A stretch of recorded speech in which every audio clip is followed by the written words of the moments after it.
We are here driving the new Trailhunter 2024 hybrid with Tyler Snyder from Independence Overland. I am Natalia.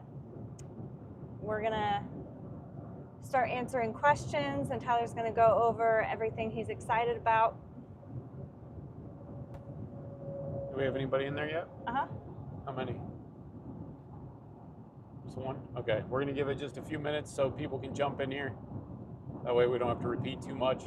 And then in case I lose service, we seem to be in pretty good reception, but in case I lose service, if it does end abruptly, then we'll jump on and do another one, no big deal. Just look through the interior real quick while you're waiting. It is a very smooth driving truck for sure. It is. Big screen. Got 13. 14. And then listen to this we've got 13, sorry. Little guy.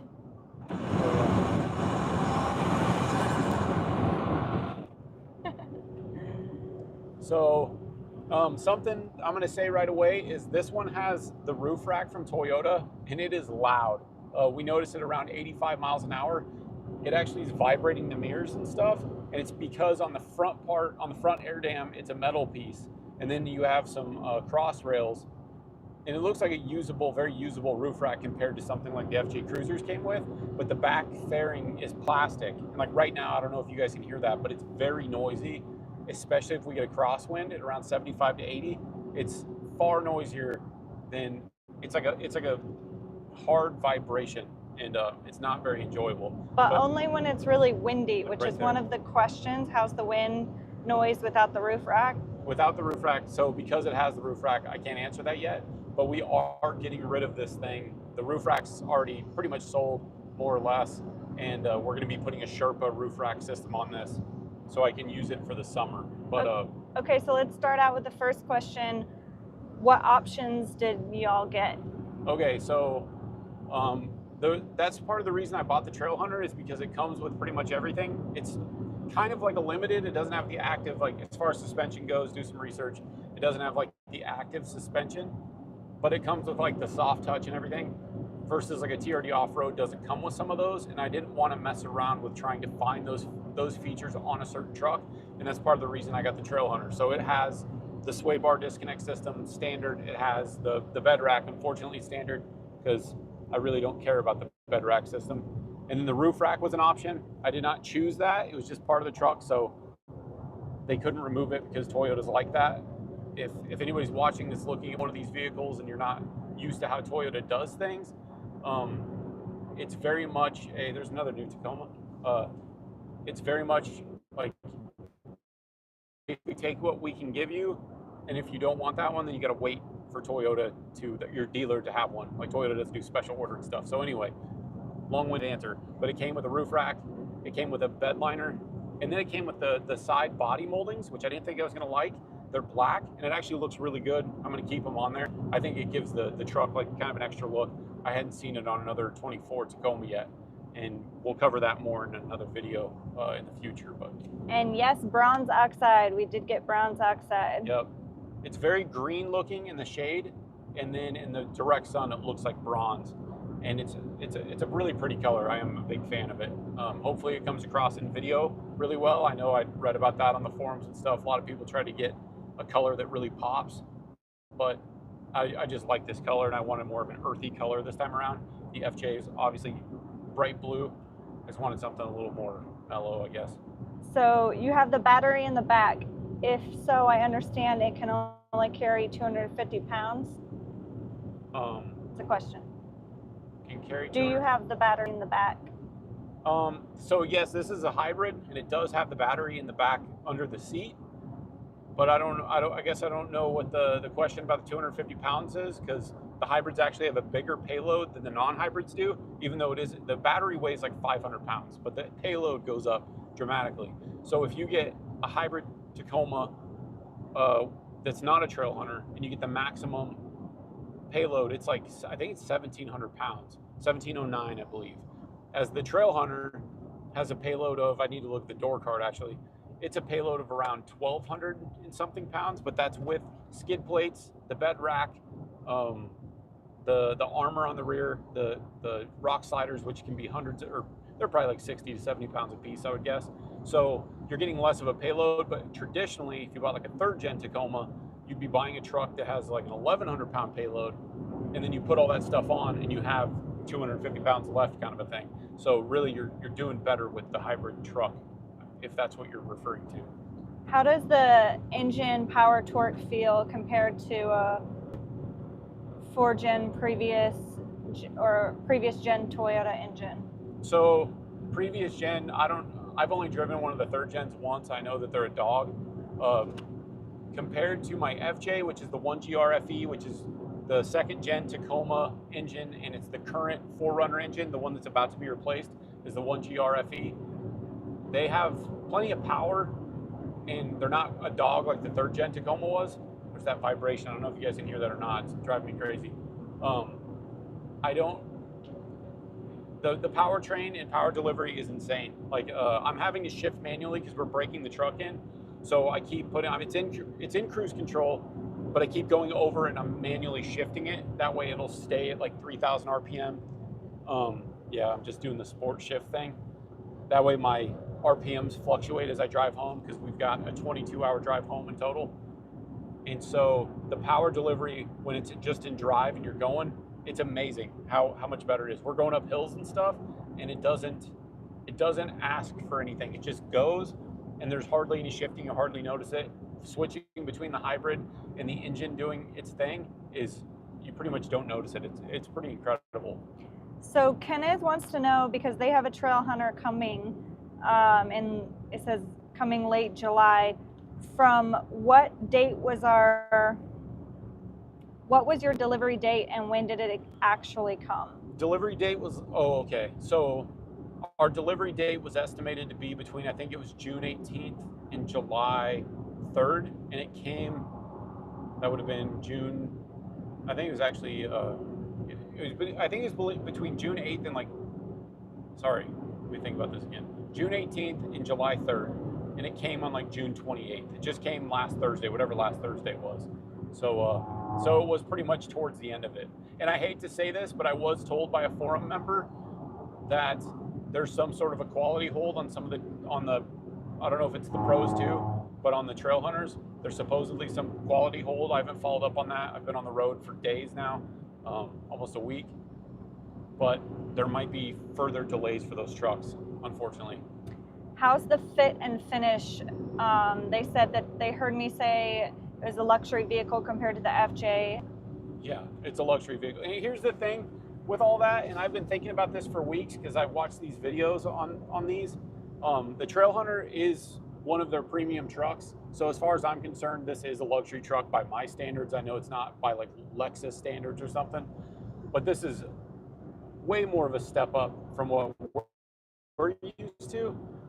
And I have to say that you'll read in some of the comments online and stuff of like, how's that plasticky interior feel? The thing is my FJ Cruiser is solid plastic on the inside. I don't know what people are talking about, like Toyota just switched to plastic interiors. This is the way it's always been. And honestly, the plastics they're using are gonna get better with time as far as withstanding degradation from UV rays and everything. I mean, it's fantastic. I haven't really gone through it thoroughly because we want to get home and stuff, but it looks great. I mean, I don't have any complaints. I think there's a lot of nitpicking. These are mass-produced vehicles, so when it comes time to, I don't know, some people are just going to nitpick things. You're going to read negative things online. I'm very happy with this truck so far. I mean, we're only 126 miles into it. We've now put 120 miles on it, and I am ecstatic about the way this thing drives. Fit finish is great. And I'm really excited about these seat. I mean, a lot of cars have seat heaters, but the seat coolers, it's like coming out of these holes or something. I don't even it's know got what's a fan going on, built but in. it feels amazing. They're not actually cooled seats; they're ventilated seats. So whatever the ambient temperature in the vehicle is, it'll help pull that air through. But like Land Cruisers and stuff, or maybe just the Lex models have a true cooled seat. But still, it's nice because I'll get hot. Natalie is not hot, and so we'll be able to turn those on in the future for different trails and stuff. But anyway, are there more questions popping up? Oh yeah, for sure. You're just taking a long time to answer them. This is why my videos get edited so thoroughly, is because I rant a lot. I just shut myself up. Arkansas. Arkansas, my man. What's up, dude? How many gigabytes does the rotoparticle drive accelerator per linear hour? A lot. Next question. Alex King said, I would like to hear about how the long trip back to Colorado goes.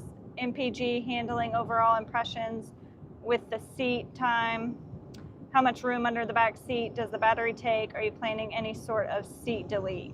Yes, absolutely. So as far as seat delete goes, I've been kind of back and forth on where I'm going to go with that. I think it's going to be a Goose Gear system, because Goose Gear did just move in pretty much local to us. They're like an hour and a half away now, which is great. And I have one of the first hybrids around. So I'm probably going to get this down to Brian pretty soon if I can, so he can start taking measurements and stuff. They've got a cool new system that he told me about. I'm probably not supposed to talk about it, but it sounds pretty intriguing. But I might go a different direction. I'm not entirely sure yet. But there is no room under the rear seats. Like, as the non-hybrids have like a little bit of storage, there is no storage under the hybrid rear seat. So that's something to take into account. And then what was the other part of that question? Sorry. They just want to keep track on everything, this long drive and how it's going to go, which we're gonna have a whole video out on it. Yeah, I'm gonna do a pretty thorough video, like a fun video for this, because this thing is like, I know for a lot of people, just buying a truck is just buying a truck. I've worked my ass off to do this. I've basically had 2 jobs for the last 4 years to make this happen. So I'm gonna do kind of like a fun little video on this whole process. And we are definitely not selling the FJ, don't worry. No, FJ stays. And you can thank Natalia for a lot of that, because they crossed my mind a couple times over the last couple of years. But Natalia was like, no way, dude, we can't do that. So it's staying. This will get most of the love for a little while, because I'm excited. But Bailey Pinto says, congrats on the new truck. Which solar panels are you planning to have for the new camper build? So I think I'm going to go with, what's that vibration again? Let's exit right here so we can do a quick walk around for everyone to see the outside too. All right, we'll get off the highway here. Yeah. The solar panels, Sunflare Solar has some new ones that I really like that don't require being stuck on. So I want a panel to be lower profile, because I want to be able to put like boats and stuff up there, like inflatable kayaks and paddle boards and stuff. So I don't want a solar panel necessarily that sticks to it like the current one I did. I mean, it was a great solar panel, 4T solar, but I'm gonna try, I think, the Sunflare Solar, and then I might get like a red arc blanket to go with it. We'll see what happens, but that's my plan as of right now. And we're not camping on the way home, because we actually have family halfway through in Missouri that we're gonna go say hi to and spend 4th of July with, so it just kind of works out that way. Yeah, and it was gonna be a whole thing. I was gonna have to, Tractor Supply place, how do I get in there?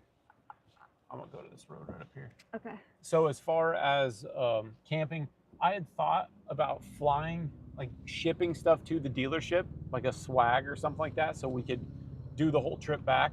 But honestly, there's more that goes with that too. We're so used to Colorado and cool nights. I cannot sleep when it's 93 degrees and like it cools down to like 80 degrees at night or something. But there's other things that went in with that, time and gear, really. So Brandon Mart says, any chance you can measure the height of the bed rails above ground for us? It would help us understand total height with a GFC or Super Pacific on it. Yeah, I can do that. Just I don't have a way to do that right now, honestly. But I will cover some of that stuff in the future. We're gonna get out and walk around this bad boy. And the future plans for the FJ are, we're going to keep it in stories as much as we can and just have a fleet of 2, which will be really exciting. We love the FJ and we want it to stick around, and Tyler is eventually even going to replace the engine so it sticks around even longer. Yeah, I'll do an engine and transmission in it soon, just because I don't trust it as much, and I plan on letting family use it for certain trips that we go on, so they can enjoy this kind of stuff too.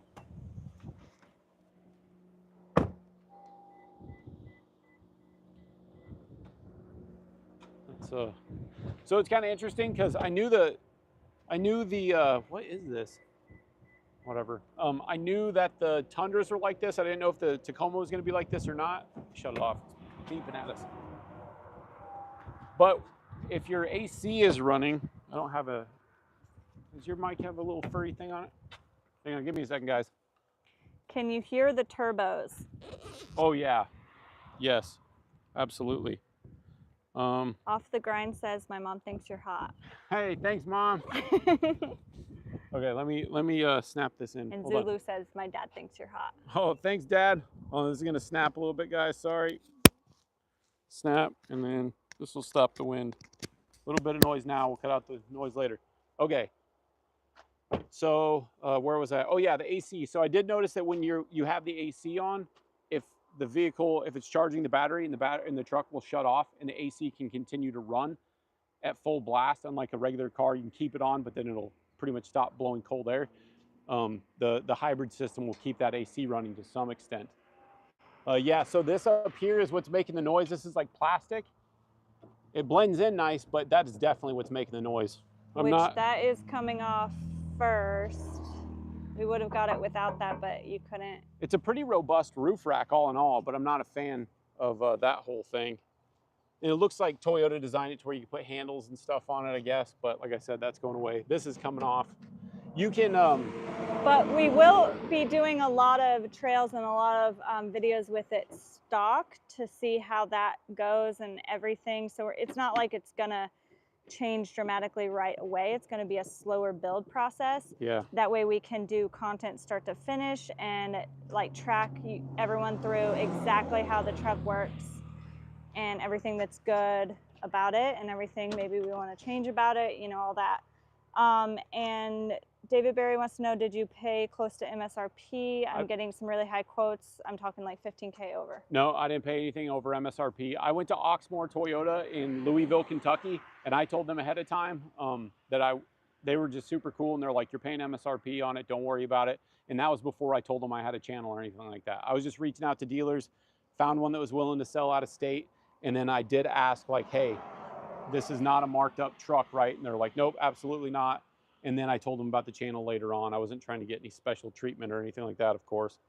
I do want to cover the air compressor for you guys that are, I'll cover this soon in an actual video, but I was talking with the engineers in Oregon, because we're actually in Oregon for the Expo P&W, and I got to talk to a bunch of engineers, and I finally found out that this is a single, it's a single piston compressor. It is not made by ARB.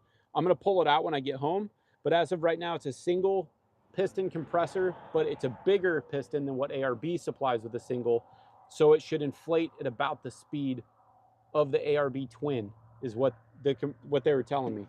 And anyway, this little thing, I think this is supposed to clip in better, and it doesn't, so I'll do some stuff with that. That's one thing I guess you could say fit and finish wise isn't the greatest, because that should definitely click in there, that kind of stuff. Eagles Overlanding wants to know if you're getting new wheels. Yes, absolutely. So I'm gonna be getting method wheels just because of the bead grip. I definitely want bead grip on this because it's going to be a heavy truck, and I want to be able to run lower pressures for snow stuff. So I'll be doing 35s on this very soon. I want to do some video with it as it sits, and when we go out here in a couple weeks, actually, with Baker Overland and Benji, this thing will be set up just like this. It's not going to be that soon. I need to do some stuff as it is for the time being. So and let's see. Off the Grind wants to know what the sleeping setup that we're going to do is going to be. So for right now, I'm just going to do the rooftop tent. There's big stuff happening to this truck that I'm not talking about publicly like this. I will tell you, but just not in this forum. But for right now, there's going to be a roof rack on here by Sherpa, and I'm just going to put my old tent on it, my old Alu cab, because it's an awesome tent. I already own it. I don't want to commit to another brand right now. That way we can get on the trail immediately with the truck just as it is and show you guys how it runs on the trail. Yeah, and by 2020, ASAP. By the time 2025 rolls around, this is going to be a very different Tacoma than you see anywhere else on YouTube. I can promise that. So we're gonna get back in the vehicle and keep driving, but it sure is pretty. Oh yeah, I should add real quick that let's let this truck go by. That the light bar, I'll have to test that at night, of course. It seems like it's pretty bright. That works with your brights, as I would expect. It's kind of wired in with the brights. The thing about the aux switches, it's great that it has them, but Toyota did it to where there's one aux switch pigtail. It's in the glove box, and it comes with 3 pigtails for those switches. One is here at the front of the truck, one is in the footwell, and one's at the back. So you're not really able to choose like, oh, I want 2 of my switches up front, which is kind of goofy. So that'll be addressed with aftermarket stuff, but it's still cool they put some things in there. I mean, how many do you need when you have all these lights up front? Man, this thing, I love how it looks good. It looks so good. Yes, it does.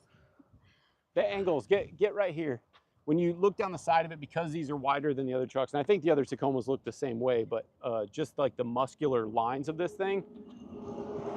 Yeah, it's definitely a really good looking truck. Yep. Hi, Trevor. So glad you're watching. Yay. And Scott, hi from Indiana. We are here in the cornfield somewhere. Yeah, I think we're in Indiana, aren't we? Yeah. Okay. Scott says he's in Indiana.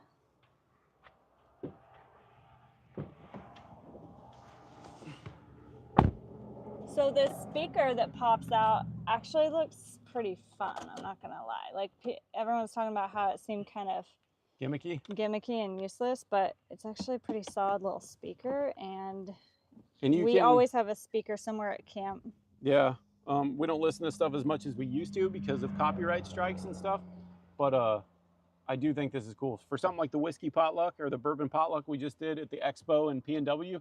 If a bunch of people had some of these things, yeah, it could be a fun thing. You link up to 100 of them. So this is something that I'm definitely having to get used to riding passenger right now, is where the handhelds are to get in. Tyler's gonna switch so you can see. So it's right here, but you can't see it from out here, so I keep not knowing where to grab. There's also this one, but once again, it's like flush from out here, so I just have to get used to it, because this does work really well. I just have to get used to it. And then there's not one on your side though at all. Nope. I'm used to using the steering wheel. Just pull in from there, and it's not that high yet because the tires are still only like what, 33. Yeah. Okay, so let's give them. I think you guys have all heard this by now, but yes, the oh shit handle is the technical term. Yeah. Take your mic and hold it up towards your mic on your shirt. Okay. For just a second, we'll let you guys. One of the best parts. I'm sure everybody's heard it by now, but still. Well, no, some people are saying that it's not the best part, but we like it. Okay, let it rev up here a little bit. Just waiting for a truck to pass.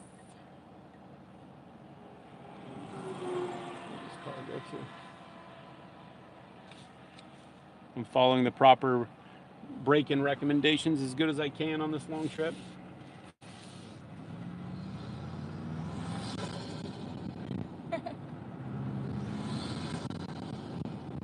Pretty cool. And then also how much you can't hear it. They can't hear you very well. But they can hear you. Oh, okay. Also how much you can't hear it because of the acoustic glass. And from what I understand, this thing has sound deadening, active sound deadening. I think the technology would work similar to how like a Bose headphone system works, where you put them on if you're on an airplane and all of a sudden it sounds like it cancels things out. It's actually transmitting some sort of a frequency that tricks your ears. I'm totally butchering the science behind this, but it like tricks you into not hearing those noises, and which is pretty fascinating, really. Which I have really good hearing, and I cannot tell that there's white noise, so is that really happening right now?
Video is a bit grainy. Could be poor signal connection.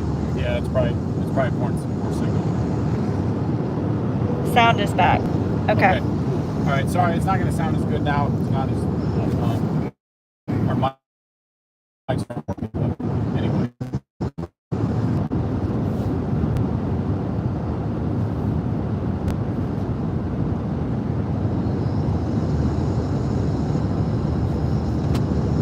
Are you going to do a video on a winch install? Yes, I was just last week talking to Descent Off-Road because I could not get an answer from Toyota, and they're being kind of wish-washy about putting winches in these, which doesn't make sense because obviously people are going to do it. But Descent Off-Road, they have a system. They basically have isolators that they put on their Land Cruiser, and they have an amazing Land Cruiser. They just had at the B&W show. Of course, it has the same powertrain as this. So I'm going to be in contact with them on doing that whole process. We got to get a bumper first, but I will absolutely be doing a winch on it. And that's part of the whole thing with this build is the FJ when I started the channel was kind of done, and it was hard for me to want to change things around because I like the way it's set up. As with this, everything I do will be documented and published. So yes, I will be doing that, and there are specific ways to wire it up from what I understand, because you don't want to harm the hybrid battery system and stuff. So you hook it to the 12-volt battery still, but the hybrid system and the way it charges, we're going to want to have isolators. So anyway. Yes, this is our new truck. It is not a loaner. This is all ours. We're very excited about it. Yep. Thurgood wants to know, how are the driver safety nannies? Anything overly intrusive? No, not so far. The seatbelt warning and stuff, I'm going to buy one of those Carista things that's you plug it in your OBD2 and you can turn all that stuff off. It's a one and done kind of thing. I'm going to buy it for this, and then I'm going to use it on Natalie's RAV4 too, because it's got some annoying chimes. Because there's little things like when we're on the trail, if we don't have our seatbelt on and we're going 5 miles an hour, like I don't want that to be going off. It's annoying. And I've seen from certain videos on YouTube of like Expedition Overland driving one of these off-road, and I heard a bunch of dings. If you watch that series, I think it's the first episode where they're out on the ranch, you can hear a bunch of dings going off on the inside of the truck, and I thought originally that was just their drone about to hit something, but it was actually the truck's sensors going off.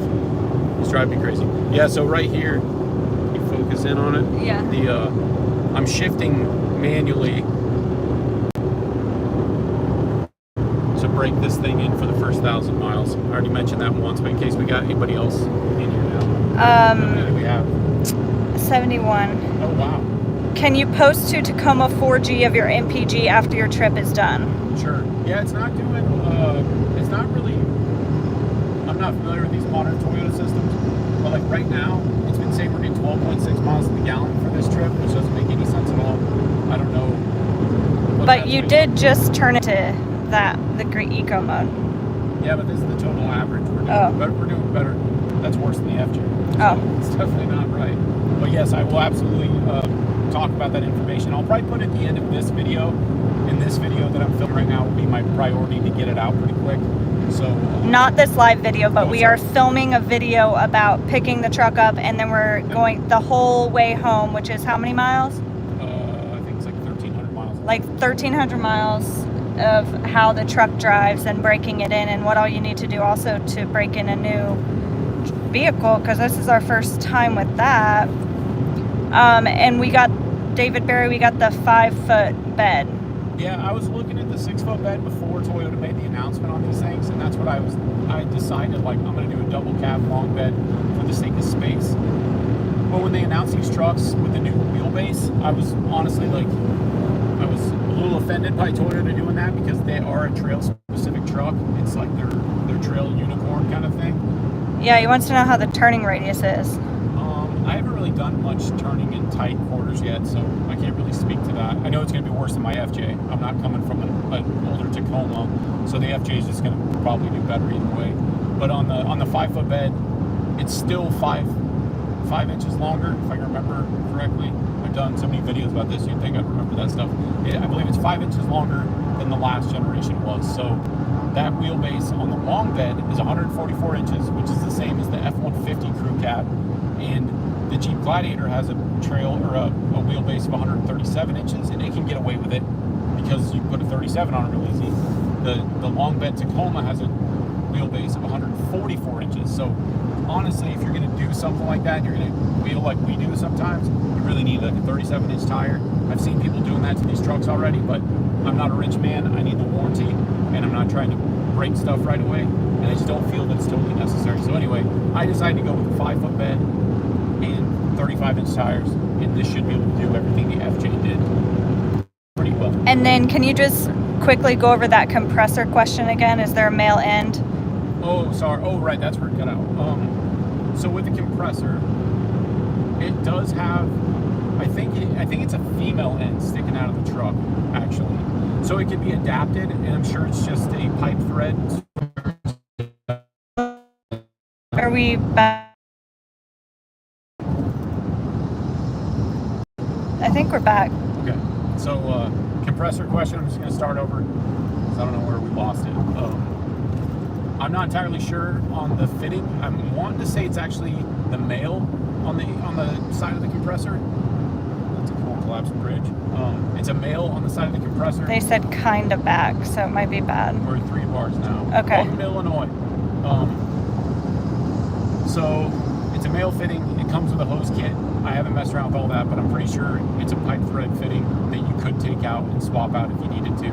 I'll have to look more into that. I'll do a video that's more detailed on some of the specs on this thing, because there's so many things that drove me crazy that Toyota was not sharing about these trucks that are, and I was telling the engineers this too, because they were asking me at the expo, is there anything that you think people would want to know and that would want to change? And I was like, just share the information, because everybody that's into Toyotas like wants to know this kind of stuff, and the fact that Toyota isn't sharing it is driving me crazy. Like little things, like what size is the air compressor? Does it have a tank? Like anyway, stuff like that. So I will do a video soon going farther into detail on that. But sorry, I don't have an answer. Does TH suspension, can it be transferred to the OR? Yes, it shouldn't be a problem. It should be. There's no electronics. There's nothing special like that. It might have that. Yeah, the weights shouldn't be much different, other than I don't know if I would want to transfer it to an off-road that's not a hybrid, unless you have a bunch of weight in it, because this suspension is tuned for something that's 500 pounds heavier. So honestly, if you're going to load up a non-hybrid off-road and you're going to put a bunch of weight on it, actually can carry it pretty well, I bet. So yes, I see why you couldn't. Yeah, he said yes, he's adding a camper. Cool. Caesar, who asked that question. Okay, so he was wondering about using the TH suspension. Yeah, I mean, it should be great. Honestly, though, so the Trailhunter suspension, there's no way that this is as good as I forget if it's ARB's MT64, the MT67, it's something like that, their new suspension system that came out. It's kind of middle of road in between. ARB has their the Nitro Shock, I believe is what it's just called. It's the yellow ones that everybody has used forever. And now they have the MT64, and then they have the BP51. So this Trailhunter, I think it's somewhere in between what the MT64 and the BP51 is. So if you wanted to spend the money, depending on how much the Trailhunter suspension is going to cost from Toyota, or if you can find one used in the near future, then you might be better off buying a BP51, because it's going to be upgraded from this. And ARB is very good about having systems that are built for your exact weight. So something to look into. And then Compass Runner wants to know if there's a window open, or is there just that much in-cab road noise? Oh yeah, so we touched on this at the beginning of the thing. Sorry, you guys probably couldn't hear it as good before because these mics were working before. But the roof rack, this one came with a roof rack, and it is noisy. There's a plastic fairing on the rear of it, and at 75, 80 miles an hour, it is obnoxious. And as I said earlier in the stream, that we're getting rid of the roof rack because I've already got another one lined up. But the factory Toyota roof rack, it was optioned with it. I couldn't do anything about it. And it's pretty obnoxious up there. So. I wonder if that back plastic panel came off, if the noise would be better, because the rest of it's metal. It's just the plastic. And yeah, we had the mics in earlier to create better noise for you guys, but I don't know what happened with them. What's the phone charge at right now? It's at 25%. Oh, okay. Yeah. Probably need to charge it a while before we plug those back in. Yeah. All right. Yeah. Sorry about the noise.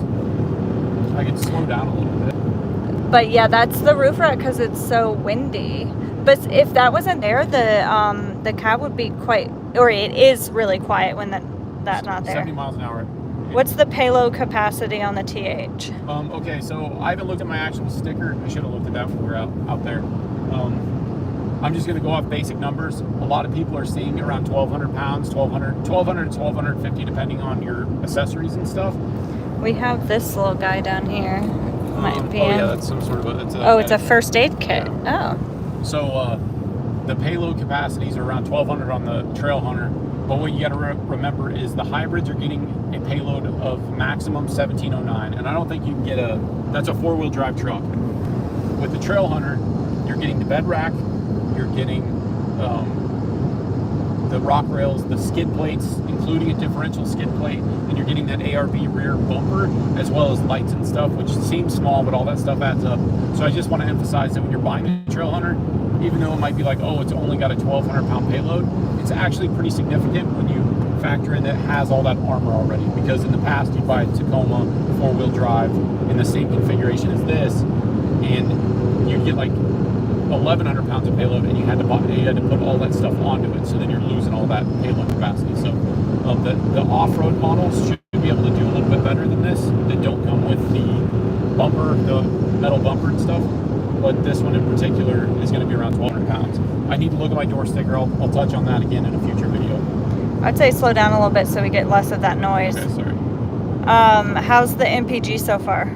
I have no idea. It's saying down here, I haven't really messed with the gauges. It's telling me 12.8. That is not the case. There's no way. So I have no idea. This is the first tank of gas. We've been going for, I don't know how long we've been driving for now. Well, 100 miles. So technically. Yeah. So we've been going for a while. Oh yeah, I guess. The ride is actually quite smooth. Yeah, it kind of makes me. I mean, we are coming from an FJ. Stiff FJ. Yeah. FJ. So it's hard to say, but for us, the ride is quite smooth.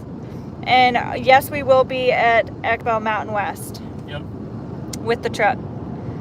I think we'll just be in camping though for content creators. We're not going to be like in the show. I don't know. Yeah. I guess we'll see. But either way, y'all can come by and see the truck.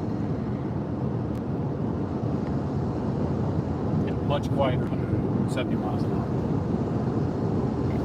Yeah, when it's that's what we're finding out is under 70 miles an hour the roof rack isn't as loud. But like we said, that's the first thing we're doing, so won't have to deal with that noise for too long. This is all new to me. Her RAV4 has some of these features. It just showed a car driving in front of us. Monitored. Not quite as good as like a Tesla or something, but it still shows you're behind a vehicle. Yeah. So showed them getting in our lane. And for you guys that might have like an older Toyota, if you're not familiar with this was brand new to us when we bought her RAV4 2019. Like, they steer themselves. So you have to keep your hand on the wheel, but it'll keep you in the lanes. And it's one small thing that takes road fatigue, driving fatigue, and it really alleviates it because it's just such a small deal that, I don't know, you're still focused on the road, but I don't know how to explain it. Yeah, and my RAV only has like where it ping pongs you between the two lanes, like it doesn't actually monitor them, and this one is upgraded to where it actually monitors, which might be a very obvious thing for everyone with new vehicles, but it's new for us. So let's talk about what you have to do to break in a truck real quick, and then if there's another question pop up, I'll answer that. Okay, so basically the first 200 miles you want to be easier on your brakes. You don't want to like hammer on your brakes, and that's across the board. That's going to count for power brake, that's going to count for OEM stuff. And even if you just go to Napa and you put new brake pads and rotors on your truck, you're not supposed to hit your brakes really hard for 200 miles. You want to slowly brake them in. You don't want to tow for 500 miles, the first 500 miles of driving. And then also, like what I've been doing is for the first 1,000 miles, you don't want to have a consistent RPM. You don't want to drive for this distance we're driving at 2,000 RPMs the whole time. You want to have varying RPMs, and you also don't want to go over like 4,000 is the general consensus. 4,000 RPM, which this truck doesn't seem to want to do that. I'm actually having to downshift to get the RPMs up to like 3 to 3,500. And anyway, you just want to be relatively easy on the truck. You don't want to be romping on it. With sports cars and stuff, there's different. We're only at 100 miles. So that's 107 to empty. We're at 153 miles right now. Sorry. We started learning how to read this. We started at 7 miles today. Yeah. But yeah, so the general break-in for these things is just drive it fairly lightly and vary your RPM range more or less. And then when I get home, I'm gonna change the oil. So the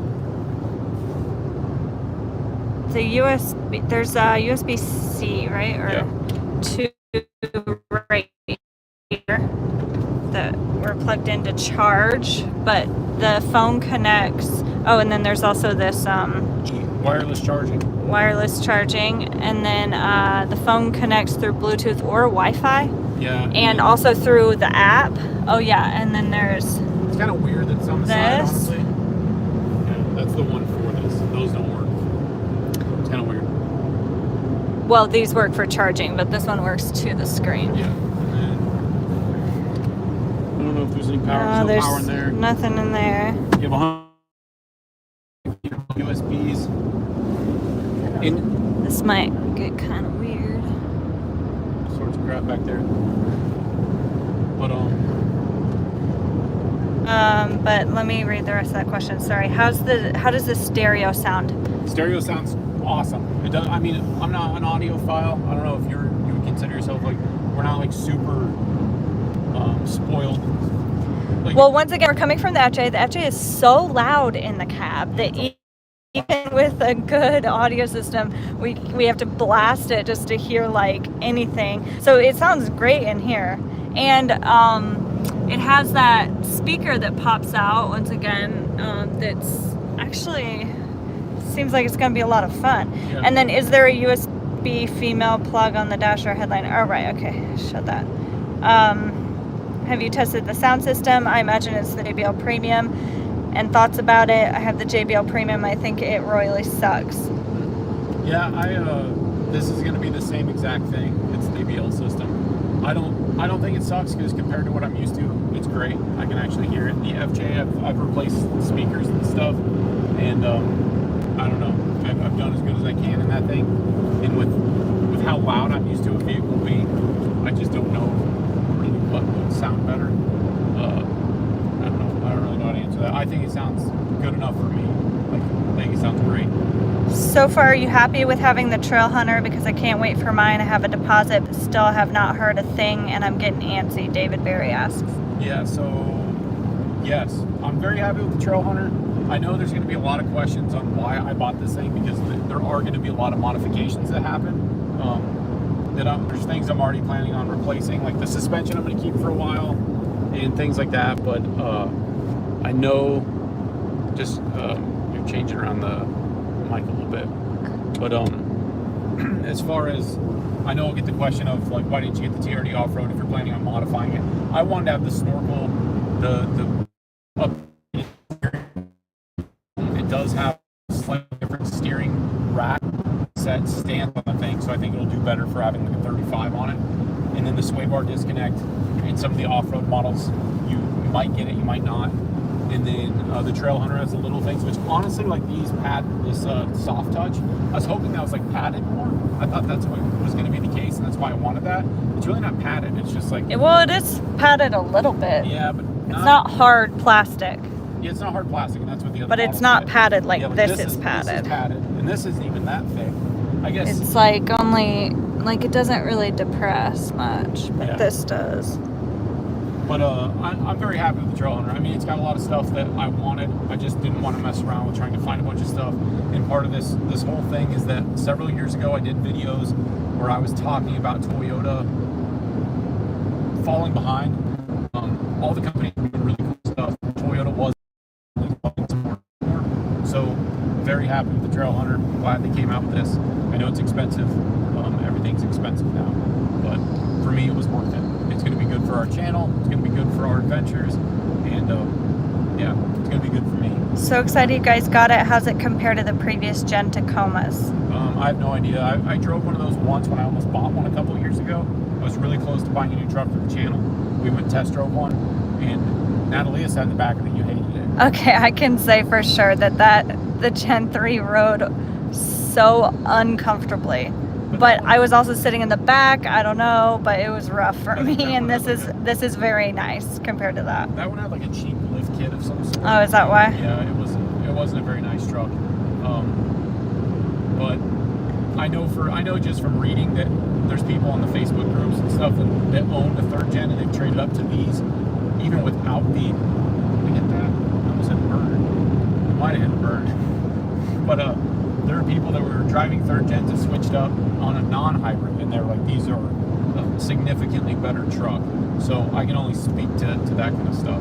Even to a lot of people consider the 2nd gen Tacoma to be the greatest one because it had the 1GR-FE, which is what the FJ has, and even compared to my FJ, it drives phenomenally well. So stock tint on the window. Are you going to tint them darker? Yes, we're definitely tinting them darker. Week. Yeah, we literally drove this right off of the dealership, and we're driving it home right now. So we haven't done anything but put our bags in the back.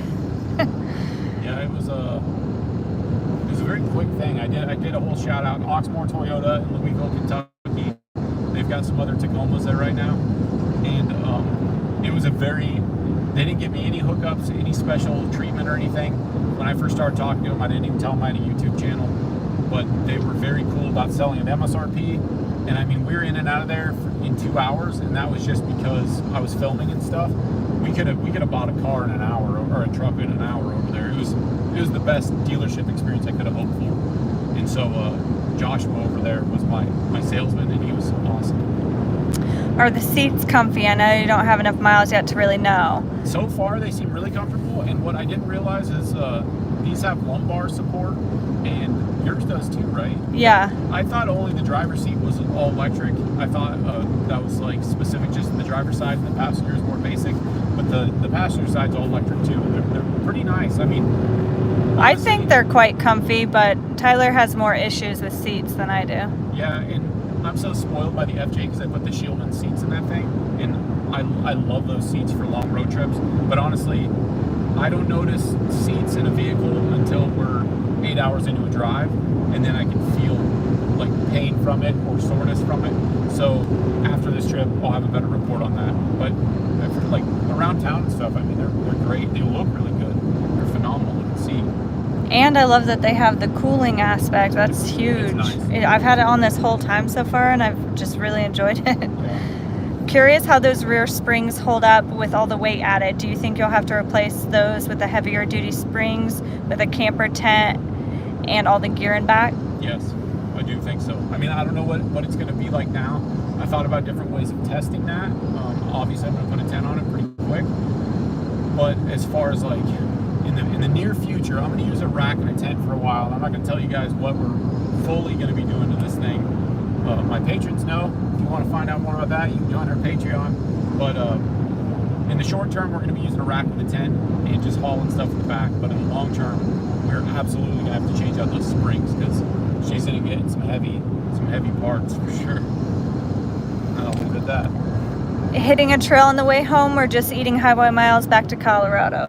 Yeah, just eating highway miles. We've had so much going on. I had big plans of like, hey, I want to try to do this trip while we're picking up the truck. And then I started thinking about breaking this thing in, and it just ended up seeming like I should do that first. And we really just want to be home. We've gone on I don't want to sound like I'm complaining about going on all these trips, but we have been on the move for we haven't slept very well in a long time. We haven't slept very well in like a week, but before that we were literally like we've had like 2 free days a week for the last like 5 weeks. Yeah. And we've gone to cool places. We're headed back we'll do Colorado to break it in, but then immediately next weekend we'll be out on the trail. Yeah. So we're gonna be on the trail as soon as possible. Yeah, so it sounded good to do something like that, but I don't Maybe we'll get on some light stuff while we're visiting my dad. Compass Runner said, just finished 3K miles in my Wrangler and I know the seats could be better. We definitely love the Shieldman seats. If you guys haven't checked those out, we're definitely not sponsored by them at all. Although we wish, that would be dope. But those are very nice seats, the Shieldmans. Yeah, they're incredible. And they just released, I just video on the Overland XW. We get heated and ventilated seats. You're going to spend $4,000 on them. But if your seats end up being something that doesn't work for long trips, that's what I had to do on the FJ. It was either the vehicle was going away or I was going to spend money on seats. And honestly, I think we're back. The next question is, how tall is Tyler? Because he looks like he has headroom, but it's relatively close. So first of all, Tyler's hair is kind of fluffy today. So let's see. Let me do it again. So here's the deal. So yeah, I've got probably 2 or 3 inches. The thing. But how tall are you? I'm 6'1", but I also have the seat way up. So these seats, where is it? So. Oh yeah. Okay. Wow. So I just gained. Oh, that. Do it again. Do the head thing again. Oh no, with your hands. Okay, go down all the way. This is like trail mode. I wish there was a button for trail mode because I can see over the hood now. Oh really? I mean, pretty well. Your head's like basically on the top now. Bounce off of it. All right, here we go. We're gonna go all the way down. We got 3 bars. Sorry about the cutting out, guys. We'll end this fairly soon. All right, here we go down. I'm trying to keep the camera at the same. Yeah, that's a dramatic change. Yeah. Okay, so it pretty much will fit a lot of heights.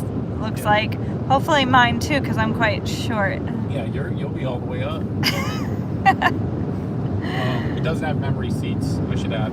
But I wanted. What was I touching on with the? Oh yeah, on the last seat thing with the Jeeps, your hip issue with the pain there. Shielding seats. That's what was happening to me when I got those seats. That went away. They were expensive. You don't notice it when you first set them. If you set them at like a trade show, you won't be like, oh, this is the most. It's not like a lazy boy, but those seats corrected my hip issue. So anyway, I just want to add that in. And shout out to Scott. He knows the secrets. Patron. Yep. Okay. Any other questions you guys have for us? We have 3 bars of service, which is good. For hoping to stay in service a bit longer, but if it goes out too much, we will just end it then. Yeah. No bar. Oh no. Okay, so it's bronze oxide is the color, and Tyler's gonna tell us his favorite. And then, see if we can get one more bar. Does it seem like it's connected? yeah, you're live. Okay. So my favorite thing so far, I would have to say just the power, and that's why I was excited about this. I mean, I know I'm not in Colorado right now, but the FJ, driving the FJ and then driving her RAV4 is driving the RAV4 is such a better experience for driving on long distance things. I just drove to Bozeman a couple of weeks ago, and it just gets there so much faster. Those small times that you're having to speed up a hill or something like that, the FJ is terrible at that kind of thing. Not to mention it's fuel economy terrible. But driving her RAV4 is such a better driving experience, and now I'm getting an equivalent of that in this vehicle. And just going up a hill, it doesn't struggle to do anything. Like I said, I'm having to manually shift it right now to 3,500. If I put this into drive, it drops down to 2,000, just downshifted twice. And when you're driving this thing, it just wants to stay at 2,000 RPM. It's not trying. And that's the biggest advantage. Right now, it's idling, or we're at 69 miles an hour. It's about 1,600 RPM. The power in this truck, we're basically at full power right now because it achieves that 1,700 RPM. As with the traditional, any past Toyota, especially the 3rd gen Tacomas, you had to really high rev that engine to get the power out of it. This, you get it in the low end torque. And that's part of why like TFL broke their truck. But the power on this thing and the transmission combination is awesome. That's my favorite thing. So are we planning on putting 35 tires on it? Absolutely. Very, very soon. I'm going to do some tests with it while it's stock like this. But it's getting 35s. I just want to do as much as I can with it because it is the Overland setup vehicle from the factory, but it's one of the first things I'm doing is doing 35-inch tires. That'll be done in the next couple of months. Do you know if YouTube Live you can go over an hour? Some lives cut you off at an hour. I'm not sure, but we'll cut it off here pretty quick. Okay. Well, we'll find out in a minute and 15 seconds. Okay, you got a last question, put it in quick, just in case it cuts out. I don't think YouTube cares how long it is. Oh, okay. But we'll see. I know Instagram cuts you off at an hour. All right, one last question.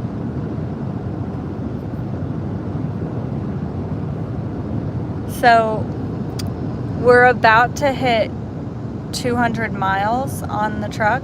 We're at 173, and then we'll be able to do, what can't you do before 200 miles? That's break-in for the brakes. You're supposed to be light up. We've barely used our brakes since we've been on the highway. So for 200 miles, you want to be easy on your brakes. So honestly, I'll just be easy on the whole way. You can lock the brakes up. If somebody pulled in front of me right now, I could lock the brakes up. But apparently that contributes to premature wear of the braking system. So,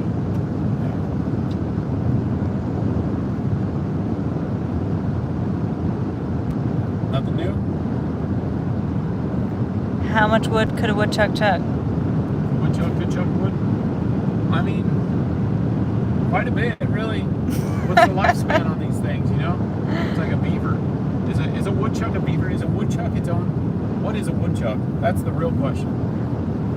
I always thought it was a beaver, but actually now you say that. Beavers chuck a shitload of wood. So, but why is there even a question if it could chuck wood? Because they can obviously chuck wood.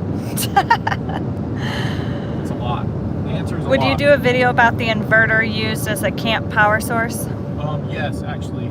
I even brought a Stoke, if I'm pronouncing the name right, I'm working with Stoke Voltaics, something like that. They make an induction cooking system.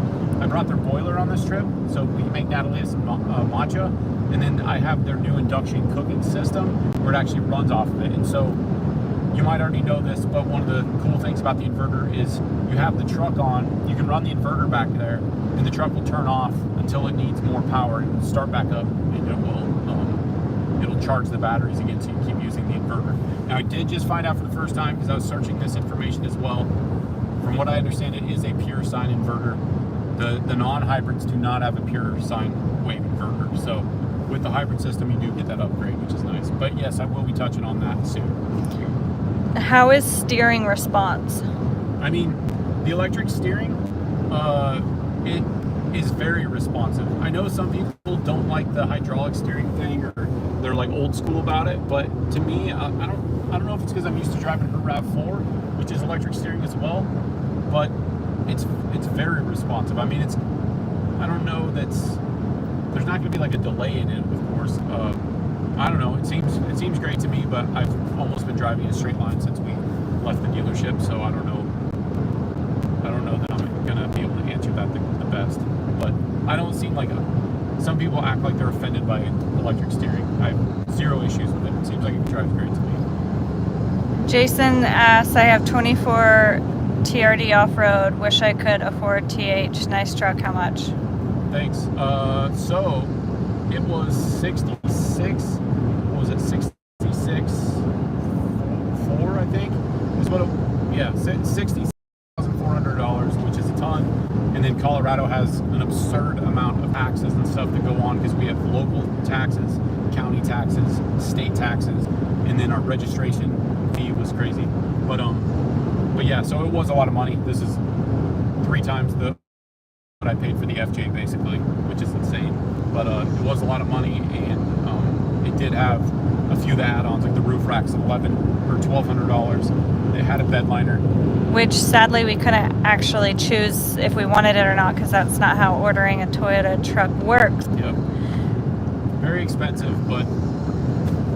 So how will a BC-DC work with a hybrid? So the BC-DC systems, with like a red arc system, you just hook it to your battery. So you're not hooking it to your alternator, it's just viewing what the battery, or it's just pulling from the battery when you drive. So it'll be no different, because the hybrid system, it's got the hybrid battery back behind the seat, but it also has the 12-volt battery back there behind the seat, or under the seat, sorry. The 12-volt battery is also under the seat, so the 12 or the BCDC system is no different. You hook it to the 12-volt battery, everything will work just like you know it should. There's nothing different there.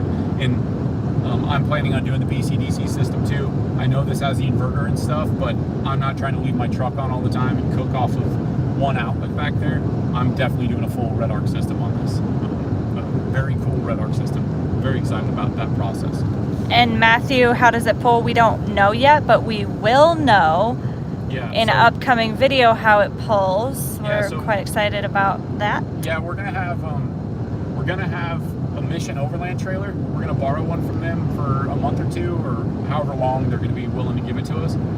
And mostly because I'm gonna have the tent on this, but I don't really like the idea of having an open camping system, like having dirt all over everything I own. So we're gonna do some of that, but for a while we're gonna use a Mission Overland trailer before this thing gets super modded, so we'll have the ability to test towing and stuff like that. So more on that in the future. And do you qualify for the Colorado EV tax? No, they don't. These things are hybrids, but they're not that kind of a hybrid. So from what I understand, you're not eligible for that with this type of a vehicle, because it's more of a power thing rather than an efficiency thing. And then Compass Runners coming in strong with telling us this nice information. With the woodchuck or groundhog is the largest member of the squirrel family in the Adirondacks and has grizzled coarse fur. Wow, nicely done, sir. All right, I never knew. Me neither. Yeah, maybe I'll do a whole episode on the woodchuck. Finally answer the question. Oh, I think he's got it. New York State wildlife expert Richard Thomas found that a woodchuck could and does chuck around 35 cubic feet of dirt in the course of digging a burrow. That's awesome.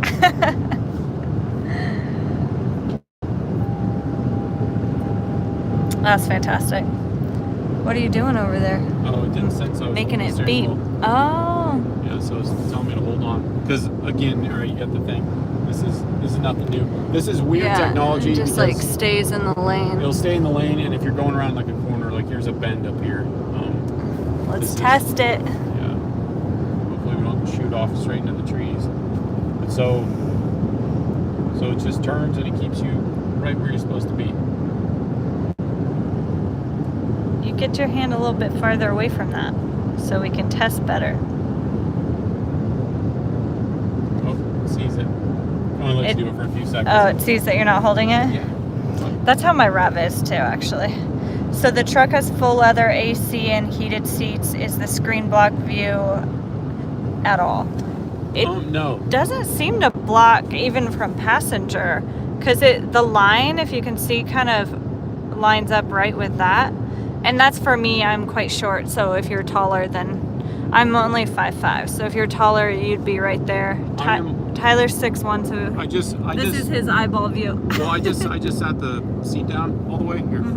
Wait. So I just sat the seat down as far as it will go, and over the screen at 6'1", I can still see the JBL speaker, so it's not blocking any of my hood even. Which, if I put the camera right where his eyes are, it's like right there. So it doesn't seem to be blocking anything. That's nice. And let's see. Do the sliders stick out enough to get a high lift jack under it? Can you use them as a step? You can kind of use them as a step, but you're kind of sticking your foot in between the body and the bar, which I mean, it's great that it comes with it, but that's something I will be swapping out. I'll probably be, I'm not sure exactly what I'm going to go with at this point, but I do want something that's more of a step, because I do get onto my roof a lot, and I will be doing a lot more of that. So I definitely want more of a step system. But for now, it'll work fine for the time being. And then I'm sure this question has been asked, but how does it drive? Any rattles? So the biggest rattle, or I guess the only rattle we're hearing, is the roof rack, and it's because the back part of it has like this plastic on it, and it's like over 70 miles an hour. We're getting some like vibration when the wind comes like cross laterally at us. Yeah, that's obnoxious. And it's really obnoxious. So that's not fun. We're definitely gonna get rid of that ASAP. And then some people are complaining about the way that this sounds, but we actually think it sounds quite fun. Yeah, if you go back and And watch, here's the, I'll just do it again real quick. I don't know if highway speeds is probably gonna be rough. Do it quick. Okay, I'll do it quick.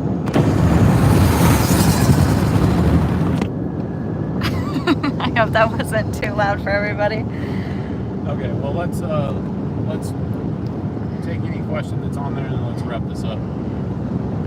Joel just says, I can't wait to see this in your travel videos. Man, thank you so much. We appreciate your support, man. Yep, we're really excited to be doing videos. Stay tuned. We're going to do a video of this entire trip, how the truck breaks in, and everything we're noticing about it. We're traveling how many miles again? About 1,300. About 1,300 miles. So that's pretty good break-in time for highway. And then next weekend we'll be out on the trail with it immediately. Yeah. Yep, we'll be bashing in. I say bashing in, I'm not going to go do like anything too crazy because it is still new to me and I'm not a rich man. But we're going to test the skid plates and see how much of a hit they can take because it is a thinner steel, even though it's supposed to be really strong. The rock sliders and everything. I mean, I'm going to use this thing in its factory form for a while just so I can really see what it's made of because I want to be able to relay to you guys if spending the extra money on something like this is actually worth it. Yeah. I think Toyota's onto something with how they did this. I'm very optimistic that they did, but we'll find out. And yeah, we'll let you know soon in future videos. And Pine Daisy, we'll leave it with this one, which is very nice. My husband and I are Colorado residents and love learning and being inspired by your content. Congrats on the new rig and have fun. Thank you guys so much. Yeah, and hopefully we'll see you guys on the trail if you live in Colorado. That's great. But yeah, thank you for everybody for tuning in. It is the most people we've ever had show up for a live stream. Sorry about the drops and stuff and bad quality, but it was fun to share with you guys. We just wanted to do it while we're still fresh and learning new stuff. And oh yeah, actually, real quick before we go, the HUD system is awesome because I can see the speedometer, I can see what gear I'm in, I can see the speed limit, and my lane trace assist. But sunglasses that are polarized do not work with it. So the way polarization works, I won't get into how polarization works, but I can see the HUD this way through my glasses, but once you turn it, it's gone. So and only the driver can see it because I can't even show you guys. So I just want to share that with you. It's blinking. It doesn't actually blink in person, but yeah, you can see all that on the glass, which is pretty nice. But I always wear glasses, so because these are prescription sunglasses. To get LASIK to enjoy this more. But anyway, thank you guys so much for watching. We appreciate all of your support, and we will have a lot more content coming soon. I've got a lot of things written down that I've been writing down for the last 6 months on videos that I'm going to cover on this. And yeah, it will all be coming soon. And if you want to join our Patreon, then you can find out exactly what our build's going to be. Yep, Patreon, Independence Overland, all the information's on there. There's a whole specific thread. And yeah. But otherwise, just follow along. Love you guys. All right, later guys.